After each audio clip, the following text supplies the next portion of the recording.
His first stroke so vital, the drive away off the start station.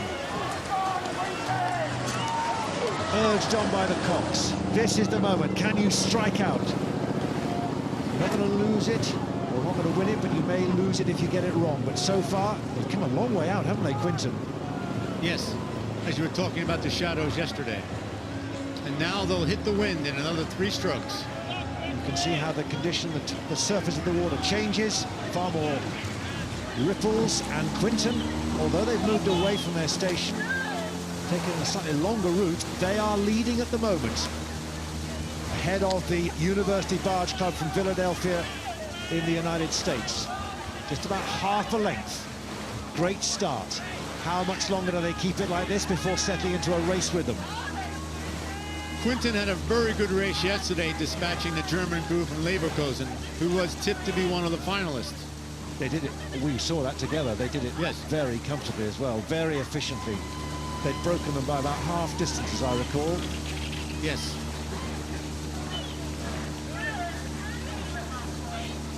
Well, they're taking out an advantage. It was coming up to, well, say half a length at the moment. They've kept it constant, so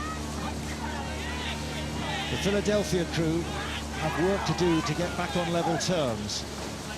Philadelphia crew, very similar to the Quintin Boat Club. Most of the University Barge members work in the city. They're all ex-Ivy League rowers in their mid-20s to early 30s, wanting to continue racing. And the Thames Challenge Cup gives them that opportunity. And now University's moving back a bit. University is 1 or 2 strokes lower, and just trying to lever the way and relax into the wind. There's still a long way to go in this race. So if Quintin's tactics were to go out strong and then go again with the hope of breaking them, it worked initially. Well, yes. it worked initially, but it hasn't worked. No, that's the point. It hasn't been conclusive, far from it. And they will know that because they'll just need to look aside and they'll hear the noise of the boats now. They are, I mean, this is archetypal match racing, because they are pretty much stroke for stroke, bow ball to bow ball, and we're barely into the second quarter of this race. I would say University has been able to reverse that deficit and sneak their neck out in front. Sometimes in the early part of the race, if you're behind, you stick with your game plan. As long as you're not losing by a lot, you stick with what you know, feel comfortable. And now University is beginning to just poke their nose out gradually. But it's still anyone's race here. I was going to say, when you said gradually, that sensed as if they were just going to start to go away. But Quintin have the chance to respond, and there's what? It's about a quarter of a length, if that, really. I mean, Quintin Boat Club is in the shadow of Chiswick Bridge. They've seen enough boat races go by. They know it's not over until it's over. As we saw in the last race, sometimes it's not over even when it's over. But there's just a canvas in it now. What a great race.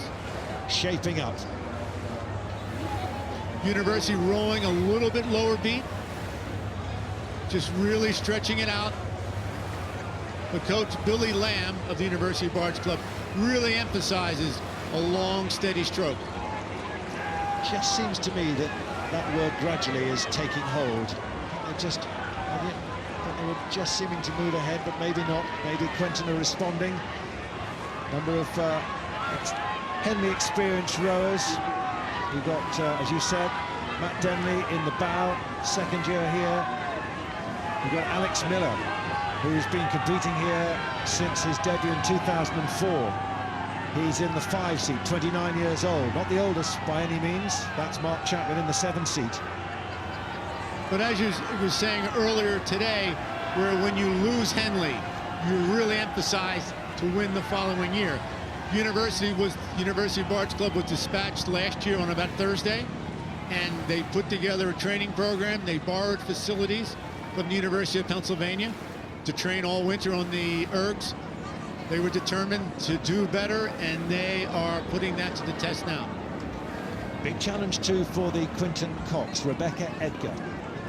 She's a lightweight rower who was doing coxing on the side, as you put it. This is her first year of competition. It's her first Henley as a cox. It's not the challenge, shall we say, of the tideway, but it's still a challenge, and she now has to find it in her to find. She knows what it's like as a rower. She's now got to do it as a cox. Can she lift this crew? Give them the information, drive them on. If we look at the progress board from here, it's only a half length, which can be made up in the sprint easily. Quintin will know what that's about. The stroke man, Michael, can really put down the hammer if he needs to. So this is shaping up, and the Henley enclosures could be in for a treat. The crew from Chiswick against the crew from Philadelphia. Quintin on the right, Philadelphia on the left. Navy against lighter blue. Have they found what they need? Well, they can't wait much longer. They've got to go for it, haven't they? Yes. They've upped the rating, but have they left themselves with too much to do? They were down by about half a length, possibly just a little bit more. They're going towards the line. It's the last 30 strokes or so, and Philadelphia have the advantage. Quintin have left it later. They're going to produce an extraordinary finish. The crowd responding, both boats responding, but the Americans have the edge, and they're not going to give up. They're not going to lose this advantage. They've responded. They want to race on Saturday. And they're going to race on Saturday. For all the best intentions of Rebecca Edgar and her crew, Philadelphia are charging to the finish, and they're going to take it by a length.